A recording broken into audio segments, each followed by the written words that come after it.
Sir, जो US और Israel forces की तरफ से जो लेटेस्ट डेवलपमेंट आया है कि जो वहाँ के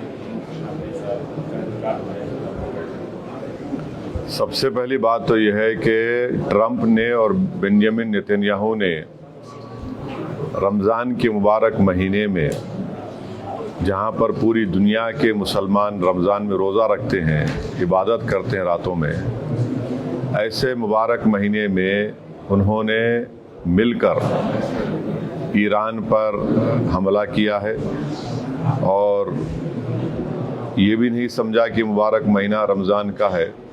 मगर खैर, वो तो इंसानियत को नहीं मानने वाले हैं बेंजामिन नेतन्याहू।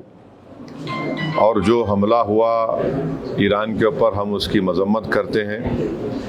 और ख़ास तौर से जब जेनीवा में बातचीत के ज़रिए से एक ब्रेक थ्रू हुआ था, और हो सकता था कि अगर वो बातचीत को मान लेते तो जितने न्यूक्लियर स्टॉक पाइल्स थे ईरान के पास, वो शायद इस्तेमाल नहीं होते। मगर अब इन्होंने मिलकर ईरान पर हमला किया, जिसकी वजह से 200 से ज़्यादा लोगों की मौत हुई है। और एक लड़कियों के स्कूल में 108 जो बच्चियां स्कूल में पढ़ते हैं, उनकी मौत हो गई। आयतुल्लाह खामेनी की मौत हुई है और मैं इसको इमोरल और अनलॉफुल एक्ट मानता हूँ, आयतुल्लाह खामेनी की मौत को। और मेरी तरफ से, हमारी पार्टी की तरफ से, ना सिर्फ उनके शिया वर्ल्ड को, बल्कि पूरे लोगों को जो उनको अपना रहबर मानते थे, शिया कौम उनको अपना रहबर मानती थी।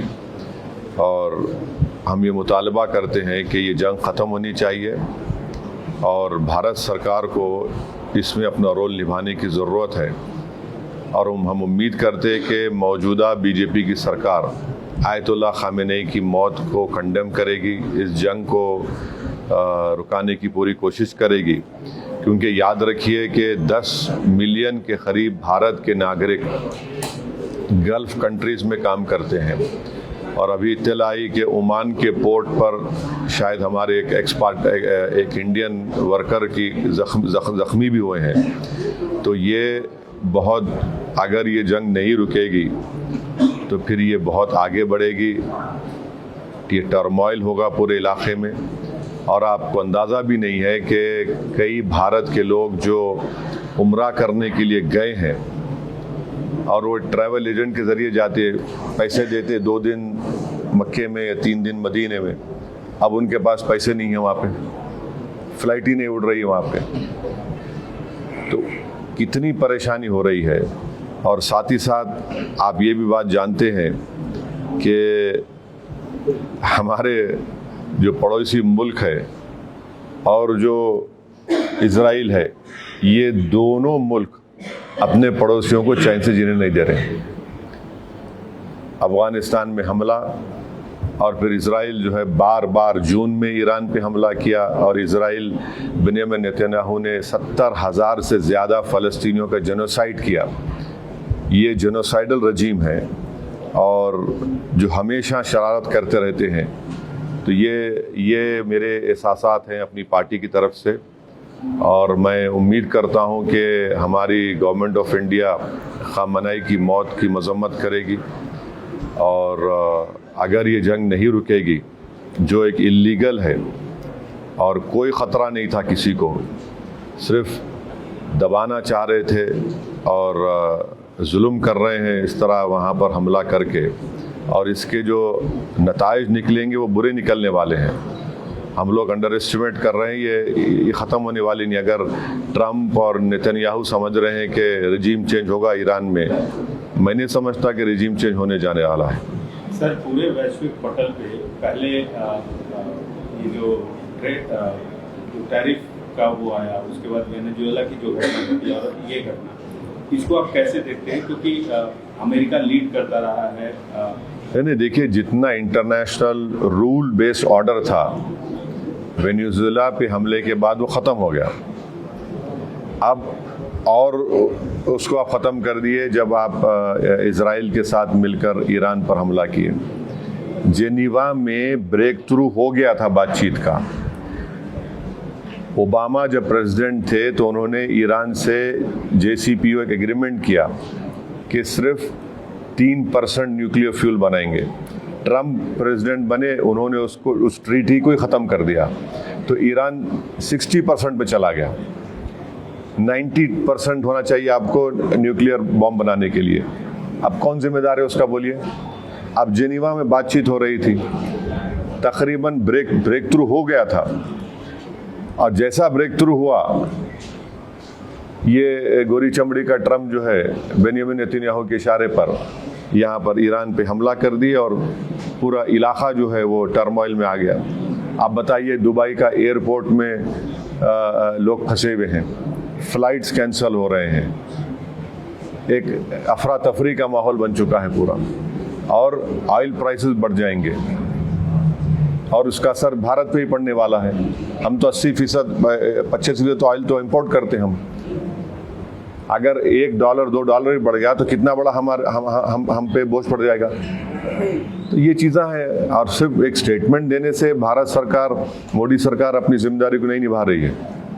उनको ये पूरी कोशिश करना चाहिए। याद रखिए, अगर ये आग फैल गई जंग की, तो जाहिर है ये तमाम ममालिक में हमले हो रहे हैं, तो फिर इसका नुकसान भारत के ही उन करीब 1 करोड़ जो लोग मेहनत करते हैं वहाँ पर और अपने गाढ़े खून की कमाई से भारत को फॉरेन एक्सचेंज भिजाते, उनका मुस्तकबिल क्या होगा फिर।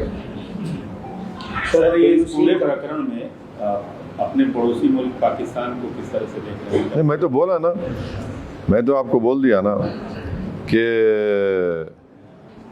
पाकिस्तान भारत का नेबर है।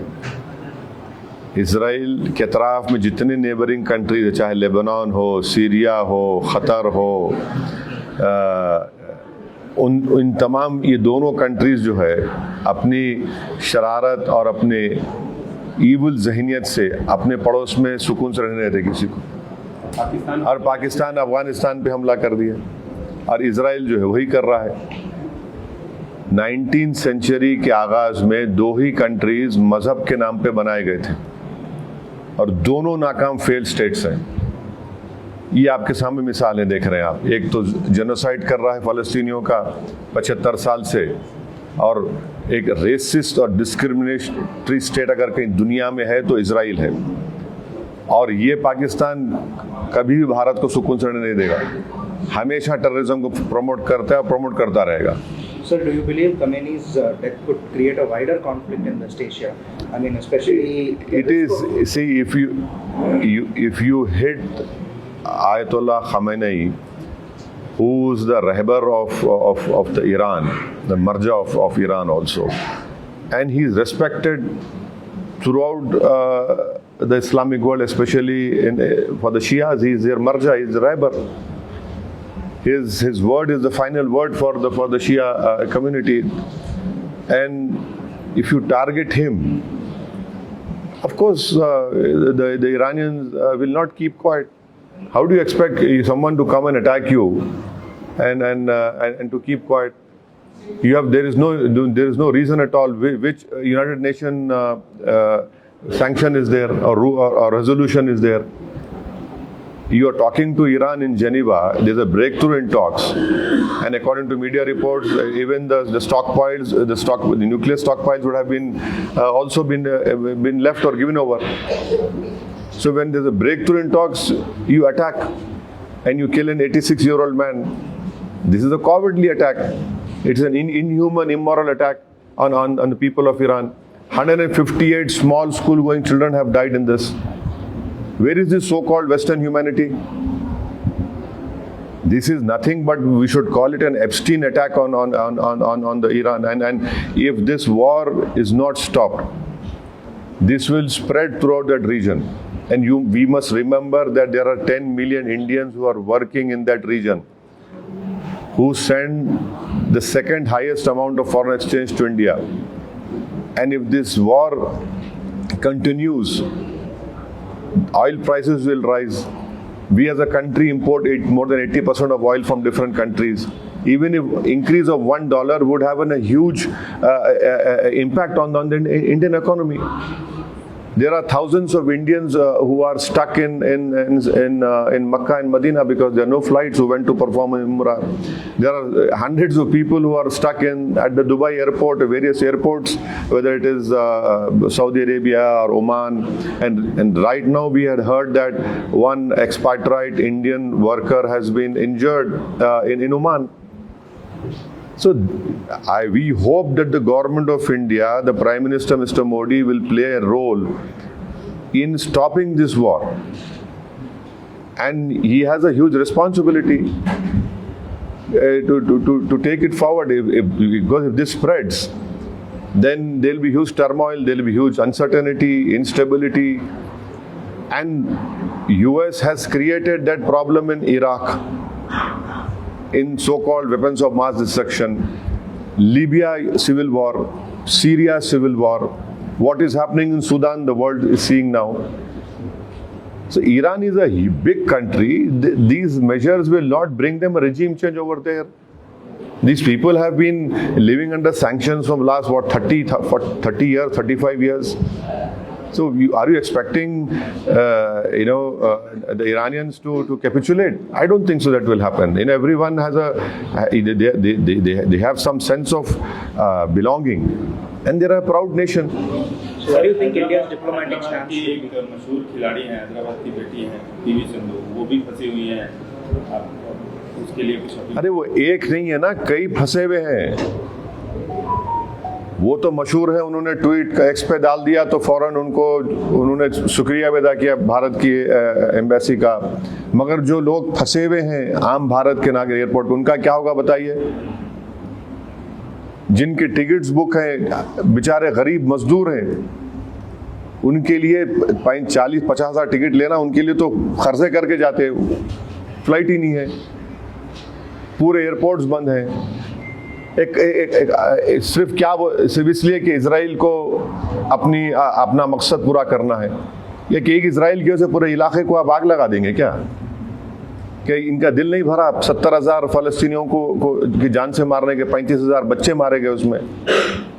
भारत के कई लोग उम्रा करने गए, रमज़ान का महीना है, वहाँ फंसे हुए हैं वो लोग। मेरे को कई फ़ोन आ रहे कि हमारे पास पैसे नहीं, होटल वाले हमको बोल रहे दिन के 5,000 रुपये दो। कहाँ जाएंगे वो लोग?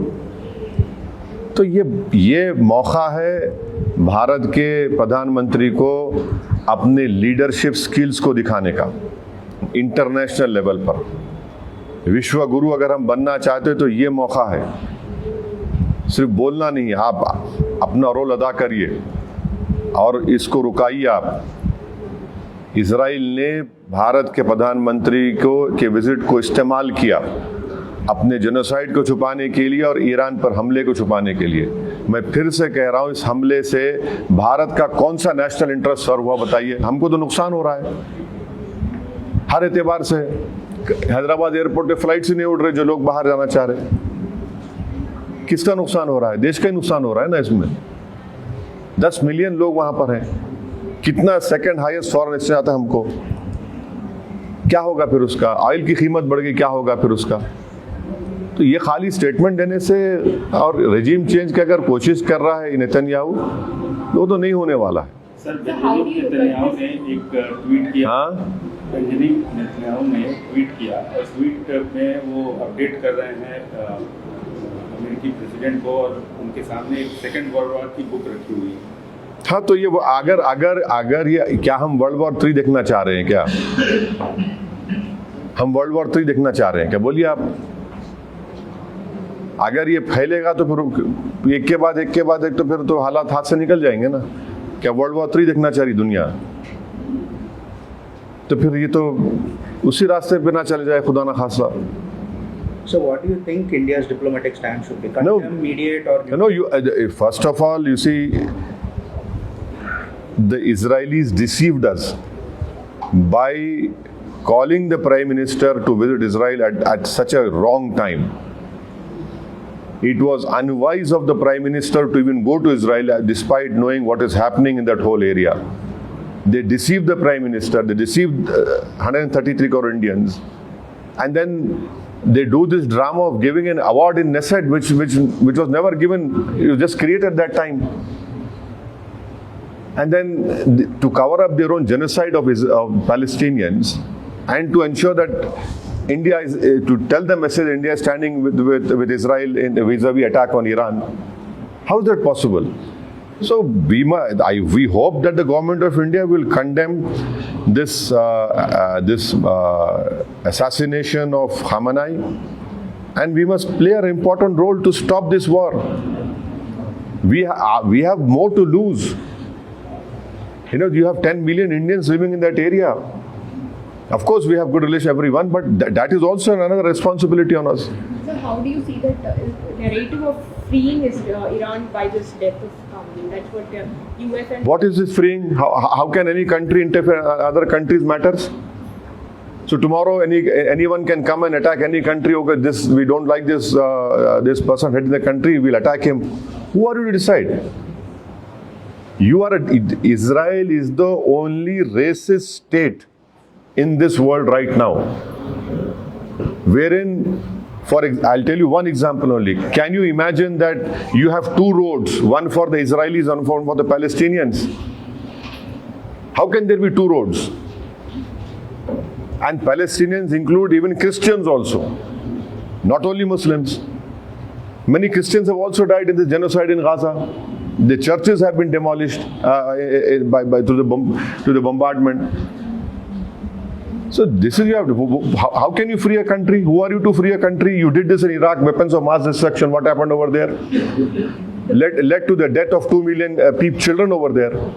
You did the same thing in Libya. There's civil war in Libya, Syria, now Sudan. Do you want civil war in every place? Is this what these powers want? Sir, आपने इंटरनेशनल हवाले से बात की. अगर हिंदुस्तान की बात कर लिया जाए, यहाँ पे एक मुस्लिम समाज रहता है, उसके नब्ज को, उसकी चीज़ों को आप पहचानते हैं, उसके लीडर भी हैं उस कम्युनिटी से. क्या हमारे अंदर, भारत के अंदर क्या असर पड़ सकता है? किस तरह की फीलिंग आएगी? नहीं, सवाल देखिए मुसलमान, हिंदू, ईसाई का नहीं है. सवाल ये है कि हमारी 80 साल की फॉरेन पॉलिसी की जो लेगेसी है, अफसोस के साथ कहना पड़ रहा है कि नरेंद्र मोदी उसको कमज़ोर कर दिए. हम हमेशा न्यूट्रल थे इन मामलात में, और न्यूट्रल बिल्कुल थे, सबको मालूम था. आप इजराइल को विजिट करके और आपके विजिट के ख़त्म होने के बाद इख्तिलाफ फ़ौरन हमला हो गया. तो ये सवाल ये देखिए, भारत की जो 80 साल की फॉरेन पॉलिसी लेगेसी थी, उसका क्या होगा? सवाल यह है कि 10 मिलियन जो भारत के लोग इन गल्फ कंट्रीज में काम कर रहे हैं, इजराइल में भी है, ईरान में भी है, उनका क्या होगा? क्या होगा उन लोगों का? अब फंसे हुए हैं लोग. सर, मैं डोमेस्टिक जो अपना देखिए, डोमेस्टिक में हर इंसान जिसके दिल में सच्चाई को मानता है, जो इंसाफ पसंद है, वो मजम्मत करेगा इस अटैक की. आप होते कौन है? आप जेनीवा में बातचीत कर रहे हैं और ब्रेक थ्रू हो गया टॉक्स में, और आप हमला कर देते. इजराइल बोल रहा है बोल के. आप जीत कर आते इलेक्शन. ट्रम्प क्यों जीत कर इलेक्शन के कोई फॉरेन इंटरवेंशन नहीं होगा, वॉर्स नहीं होंगे, और आप कर दिए. जून में कर रहे या फिर कर रहे हैं आप. रजीम चेंज कैसे होगा बताइए? आप होते कौन रजीम चेंज करने वाले? यानी आप वेस्टर्न वर्ल्ड अगर बोलेगा कि नहीं ये खराब है तो खराब हो जाएगा क्या? आप कौन होते भाई? आप बोलेंगे ये काला है, ये गोरा है, ये पीला है, तो हम कबूल कर लेंगे क्या? तो फिर इसका तो मतलब फिर जो ये लोग कुछ भी करेंगे, कहीं पर भी कुछ भी करेंगे, और किए हैं, नुकसान उठाए सब लोग.